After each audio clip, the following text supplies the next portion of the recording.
defended what they felt they had a right and an obligation to do. And that's what they did. And I think they were right in doing it. Let me give another example of this in Ezekiel chapter 9. This is the righteous execution of God's laws and judgment against the elders and the leaders of the people. Ezekiel chapter 9, verse 1. He cried also in mine ears with a loud voice, saying, Cause them that have charge over the city to draw near, even every man with his destroying weapon in his hand. And behold, 6 men came from the way of the higher gate, which lieth toward the north, and every man a slaughter weapon in his hand. And one man among them was clothed with linen, with a writer's inkhorn by his side. And they went in and stood beside the brazen altar. Look at verse 4. And the Lord said unto him, Go through the midst of the city, through the midst of Jerusalem, and set a mark upon the foreheads of the men that sigh and that cry for all the abominations that be done in the midst thereof. God is marking those who are on the right team. Okay, He's marking the good guys. Verse 5, And to the others he said in mine hearing, Go ye after him through the city, and smite. Let not your eye spare, neither have ye pity, slay utterly old and young, both maids and little children and women. But come not near any man upon whom is the mark, and begin at my sanctuary. Then they began at the ancient men which were before the house. These were the elders. These are the ones that in Ezekiel chapter 8, that Ezekiel saw in there worshiping false gods. And God said, see these abominations, see what they're doing, see they're committing adultery and fornication, see the lewdness of their acts, see the women kneading cakes for the, weeping for Tammuz and all this stuff. He said, see what there's going on. And he said, now I want you to get your weapons, here's what I'm going to do. And God was executing His providential governance over the people, and He started with the ancients, men, the elders, the leaders, the politicians. That's where He started. Now again, and I'm going to close this part of it off here and finish it up next week, because we're going to get into the spiritual side of this thing.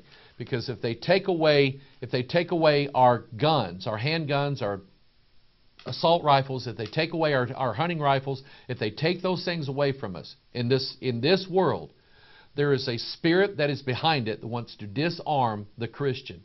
And that's where I'm going to go with this. And you have a right and an obligation to defend yourself and defend your church, defend your family, and defend your children. The faith that you want delivered to them, you have a right to defend it. And that's where I'm going with this. Now again, I don't want anybody to misunderstand me. I'm not an anarchist. I'm not saying let's rise up like Alex Jones. Alex Jones is all about this, and I am not him. I'm not saying that we overthrow the government and get it back on right.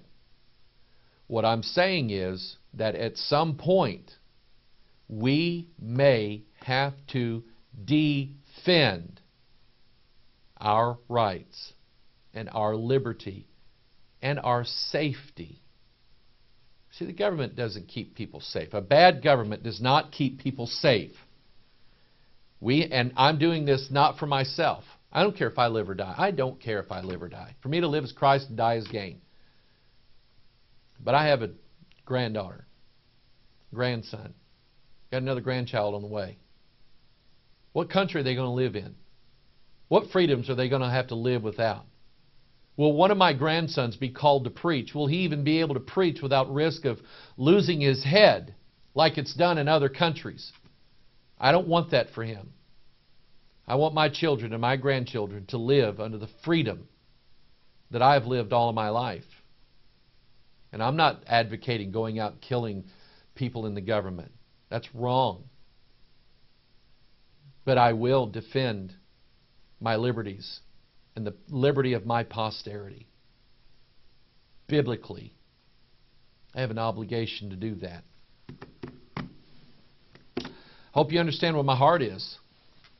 Again, I'm not a mean guy. But I could not stand back and watch some evil person harm my wife or my children or my church. I couldn't live with myself. I know of a pastor, and I heard about this as a young man in Bible college. Pastored a church. After the service is over, he's hugging everybody's neck and all, great service, pastor so-and-so. Him and his wife, I don't think they had any children at the time. They walked from the church over to the parsonage next door. When they got inside there was waiting some men in that house, waiting for them to come home. They bound and gagged the pastor, and they made him watch them repeatedly rape his wife. And he couldn't do anything about it. I don't want that to happen. I don't want it to happen to you. I don't want another guy coming in. How do you prevent somebody from coming into school and doing this? You shoot back. It's the only way to do it. You shoot back. Don't take away all the guns. That's not going to solve the problem. Shoot back. Equalize the force, according to Scripture. Make the weak become strong. I heard the story. I think it was the principal or the assistant principal, a woman who was killed in this. And from what I heard, she ran over against this guy.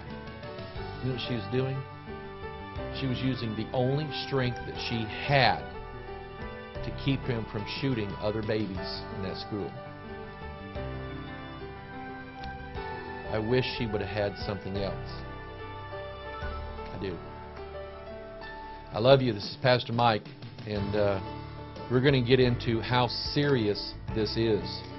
And it's serious. At some point, they will ask for our weapons, both physically and spiritually. I'm not going to let them have it. You don't either. It's Pastor Mike. I love you. Hopefully we'll see you next week. God bless you.